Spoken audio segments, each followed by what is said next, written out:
হ্যাঁ, কোথায় গেল? আমাকে দেখে লুকিয়ে পড়া। ये मैं गाली नहीं दे सकता। गाली नहीं देना।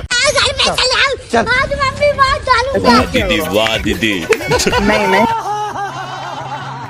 ও দিদি, দিদি কোথায় লুকালো?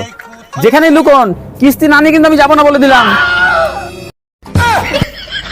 ওরে শালা, এখানে লুকিয়েছেন, কোনো উপায় নেই আজকে। ও দিদি, আরে দিদি আপনি এইভাবে এখানে লুকিয়ে আছেন কেন? আরে না না স্যার, আমি তো আপনার সাথে একটু লুকোচুরি খেলছিলাম।